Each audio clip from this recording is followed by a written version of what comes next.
इसका नाम है दो धारावाही चालकों के बीच लगने वाला बल, the force acting between two current carrying conductors.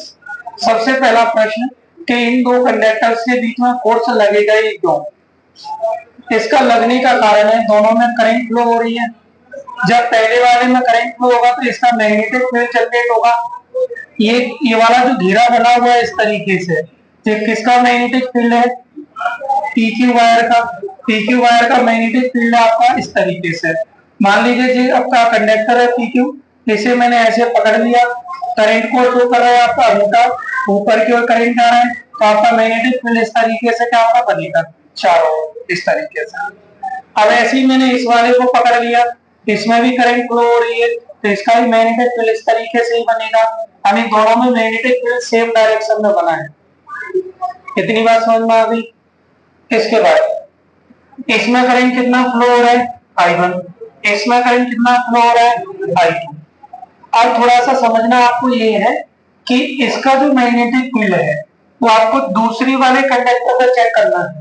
तो दूसरे वाले पर क्या कंडक्टर बनेगा, फील्ड बनेगा, वो बनेगा आपका V1। पहले के द्वारा जो मैग्नेटिक फील्ड है दूसरे पर वो क्या है, V1। इसके द्वारा इस पर बना है वो क्या है, वो V2। ये आपका V2। अब याद रखना V1 की डायरेक्शन किधर को है और V2 की डायरेक्शन किधर को है, इसको समझना है। V1 जो है, V1 देखिए किस तरीके से, ध्यान से देखिए आप लोग, ये वायर है आपका, ठीक है, इसे मैंने ऐसे पकड़ा तो कैसे जा रहा है ये देखो, ध्यान दो, ऐसे लग रहा है ना अंदर की ओर जा रहा है, तो जी होगा इनवर्स। आप इसे इस तरीके से वायर, तो इसे आप ऐसे पकड़ोगे तो इसे ऐसे टर्न करोगे तो उंगलियां घूमी, तो इस तरीके से ये कहां की ओर जाएगा, इनवर्स। इसके लिए अपन यूज करेंगे, मैंने कहा था क्रॉस। कभी भी मैग्नेटिक फील्ड में अगर ऐसे शो है तो ये इनवर्स को शो करता है, कागज तल के लंबवत अंदर की ओर, कागज तल के लंबवत अंदर की ओर, अंदर की ओर। इसे इंग्लिश में लिखना चाहोगे तो क्या लिखोगे, normal to the plane of paper inverse. जो इनवर्स को शो करता है क्रॉस, क्रॉस किसको शो करेगा, इनवर्स। देखो दोबारा से मैं वायर को पकड़ के दिखाऊं, इस तरीके से, इस तरीके से अंगूठा जाएगा आपकी करंट की डायरेक्शन में तो इनवर्स हो जाएगी। अब इधर देखिए, इधर की साइड, इधर की साइड से मैं इसे पकड़ूंगा तो देखो कैसा है, बाहर की ओर। तो यहाँ जो मैग्नेटिक फील्ड होगा वो कहाँ की ओर होगा, बाहर की ओर। मैं इसे ऐसी को पकड़ूंगा तो ये बाहर की ओर आ जाएगा। तो मैग्नेटिक फील्ड ये वाला जो होगा वो कहाँ की ओर होगा, ये बाहर की ओर होगा। इसे डॉट से रिप्रेजेंट करते हैं। तो जी कहाँ की ओर हो जाएगा, कागज के तल के लंबवत, कागज के तल के लंबवत बाहर की ओर। इतनी बात समझ में आ गई। डेरिवेशन को समझना थोड़ा सा कठिन होता है, समझा करो इसे। बाहर की ओर होगा ज्वाला, जी कहाँ की ओर होगा, अंदर की ओर। अब थोड़ा सा इसमें हमें इस मैग्नेटिक फील्ड को यहाँ पर कैलकुलेट करना है, तो मैं इसकी डिस्टेंस मान लेता हूँ। कितनी डिस्टेंस मान लो, D.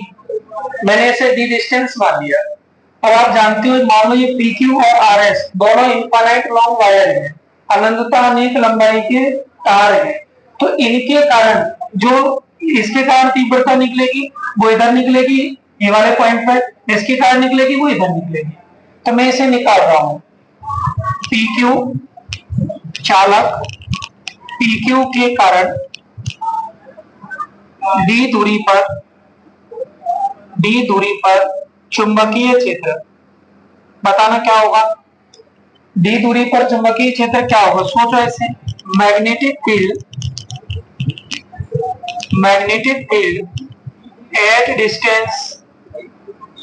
Eight distance D due to conductor PQ। तो क्या होना चाहिए बताओ, इसे मैंने V1 is equal to mu 0 upon 4 pi into 2I1 upon D। और इसके बारे में मैंने लिखा भी है कि कहाँ की ओर होगी, कागज के तल के लंबवत अंदर की ओर, इंग्लिश में perpendicular to the plane of paper inverse. और दीवारी कहाँ की ओर होगी, बाहर की ओर। अब थोड़ा सा इसे यहाँ पर दोनों पे फोर्स लगेगा, उस फोर्स की डायरेक्शन और समझ लो। देखिए आपकी जो मैग्नेटिक फील्ड है वो बाहर की ओर है, ध्यान से देखो कौन सा लॉ लगा रहा हूं मैं, फ्लेमिंग्स लेफ्ट हैंड रूल लगा रहा हूं। तो जीवाली ये लाइन है, जीवाली किसको शो करती है बताओ, मैग्नेटिक फील्ड को, और ये किसको शो कर रही है, मिडिल फिंगर, करंट को। देखो करंट ऊपर को जा रहा है तो फोर्स की डायरेक्शन किधर को होगी, इधर को। तो फोर्स किधर को लगेगा इसमें, इस साइड। तो फोर्स की डायरेक्शन हो गई है, आया समझ में कुछ की नहीं, दोबारा समझाओ। यहां देखो ऐसे, ये मिडिल फिंगर आपको करंट को शो करेगी, और ये बाहर की ओर है मैग्नेटिक फील्ड यहाँ पर, तो बाहर की ओर मैग्नेटिक फील्ड हो गया, तो इधर की साइड क्या होगा, फोर्स होगा। अब इसी को यहाँ ले जाओ, अब देखो इसे बस केवल आपको आग को घुमाना है इस तरीके से, देखो आग को घुमाओगे तो क्या बनेगा, मैं इसी इधर से खड़ा होकर बताता हूँ। अब देखिए मैग्नेटिक फील्ड कहाँ की ओर हो गया, अंदर की ओर, ऊपर की ओर क्या हो गया, करंट, और फोर्स किधर को हो जाएगा। तो अगर सेम डायरेक्शन में करंट है तो आपके दोनों के दोनों वायर एक दूसरे को क्या करेंगे, अट्रैक्ट करेंगे सेम डायरेक्शन में। यही अगर इधर को करंट फ्लो कर जाता, इसमें इधर को हो जाए और उसमें नीचे की ओर हो जाए, तो ये दोनों आपस में क्या करने लगेंगे, फिर रिपल करने लगेंगे, प्रतिकर्षित करने लगेंगे। अभी क्या कर रहे हैं, आकर्षित कर रहे हैं, अट्रैक्ट कर रहे हैं। आया समझ में कुछ की नहीं। तो इस डायग्राम में आप देखो थोड़ा सा और समझो, मैंने आपको बताया करंट की डायरेक्शन कहाँ को है, ऊपर को, और ये मैग्नेटिक फील्ड कहाँ को है, बाहर की ओर, ऐसे मान लो। तो कितने डिग्री का एंगल हो गया यहाँ पर, थीटा कितनी डिग्री का है, 90 का है। यहाँ भी चेक करो, करंट कहाँ को करे, ऊपर को, और जो आपकी मैग्नेटिक फील्ड कहाँ पर है, अंदर की ओर। तो यहाँ पर भी थीटा कितनी डिग्री है, 90 डिग्री। आया समझ में कि नहीं इतना। जब इतनी चीज आपको क्लियर हो गई, डायरेक्शन बता दी मैंने, फोर्स की डायरेक्शन आपस में एक दूसरे को अट्रैक्ट करेंगे ये फोर्स। अच्छा जितना फोर्स ये वाला वायर इस पर लगाएगा उतना ही फोर्स इसके द्वारा इधर लगेगा, वायर नहीं लगाएगा, वास्तविकता में मैग्नेटिक फील्ड फोर्स लगाएगा। अभी मैग्नेटिक फील्ड जी है, और उसमें अगर आपने डेरिवेशन सीखा है, देखो अगर किसी मैग्नेटिक फील्ड में कोई वायर रख दें, क्या रखना, कोई वायर रख दें, तो इस पर एक फोर्स लगता है कि नहीं लगता, पता है इस फोर्स का नाम क्या है, और इस फोर्स को क्या नाम देते हैं अपन, किस तरीके से शो करते हैं, इसी को भी लॉरेंट फोर्स भी कहते हैं अपन। नाम इसे किससे रिप्रेजेंट करते हैं हम लोग, F equal to I L V sine theta, I L V sine theta. और आई इसमें करंट है, एल इसकी वायर की लेंथ है, बी मैग्नेटिक फील्ड है, और थीटा किस किस के बीच का एंगल है बताओ, थीटा किस किस के बीच का एंगल है, करंट की डायरेक्शन और मैग्नेटिक फील्ड के बीच का एंगल है। पढ़े कि नहीं पढ़े इस डेरिवेशन को अपन, तो इसी को यूज करके फोर्स निकालना है बस। तो ज्यादा कोई कठिन क्वेश्चन नहीं है कि यहाँ रॉकेट साइंस चल रही हो, बिल्कुल सिंपल डेरिवेशन है। इतना समझ में आया कि आप लोगों को ये बताइए, आगे अच्छे से समझ में। तो आप क्या करेंगे, अपन मैग्नेटिक फील्ड के कारण जो इस वायर पर फोर्स लगेगा उसे निकालेंगे। तो लिखेंगे यदि चालक आरएस में I2 धारा प्रवाहित होती है,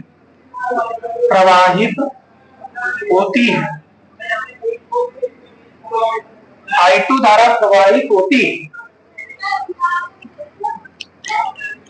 I2 धारा प्रवाहित होती है,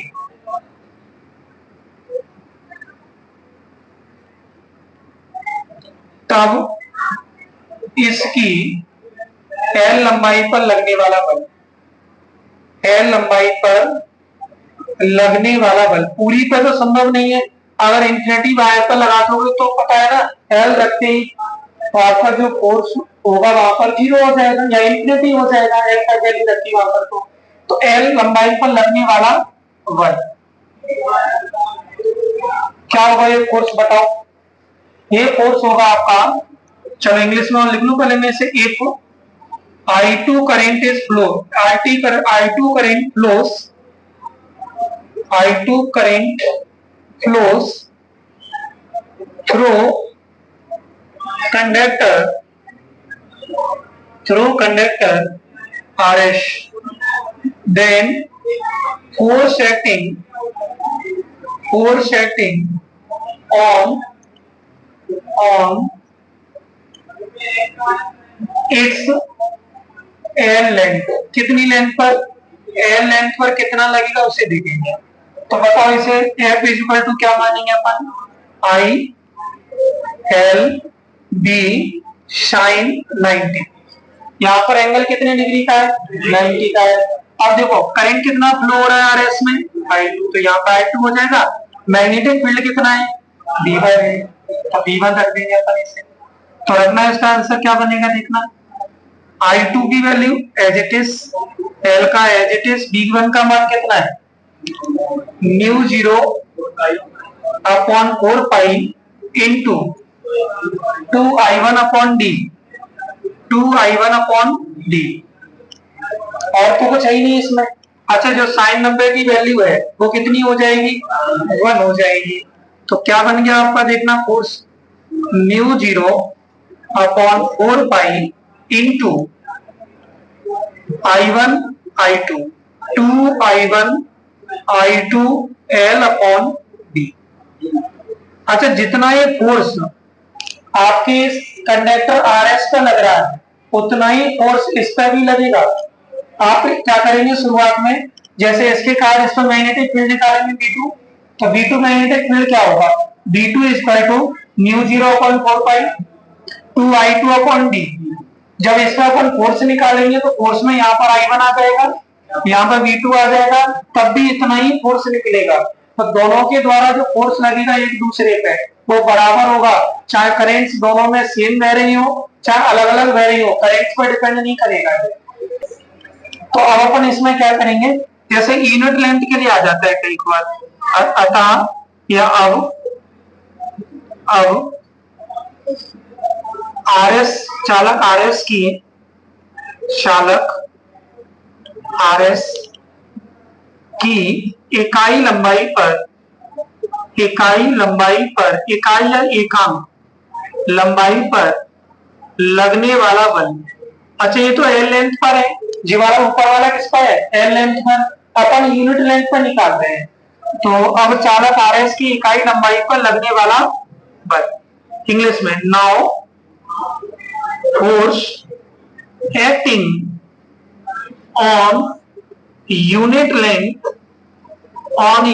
लेंथ ऑफ कंडक्टर आरएस। तो क्या बनेगा बताना जी, इसे मैंने स्मॉल एफ से डिनोट कर दिया, कौन से एफ से डिनोट कर दिया इसे, स्मॉल से। अच्छा एफ के नीचे एल को लेके आ जाओ बस। देखिए इसके आगे क्या था, मैंने कहा था यूनिट लेंथ के लिए निकालेंगे तो एफ मान लेंगे उसे, और इस एफ की यहाँ पर क्या लेके आ जाएंगे, एल को। तो F upon L is equal to mu 0 upon 4 pi into 2I1 I2 upon में डी। तो जो यूनिट लेंथ पर फोर्स जितना होगा उतना पता पड़ जाएगा कि यूनिट लेंथ पर कितना फोर्स होगा। अब जितना लंबा वायर हो आप उससे इसका मल्टीप्लाई कर दो, उतनी वायर का फोर्स पता पड़ जाएगा। इनफाइनाइट लॉन्ग का करोगे तो इनफाइनाइट लॉन्ग का कर दीजिए, तो इसकी यूनिट क्या बनेगी, न्यूटन पर मीटर, और इसकी बनेगी न्यूटन। तो यही आपका क्या हो जाएगा, अभीष्ट व्यंजक है, यही अभीष्ट व्यंजक है। This is required expression.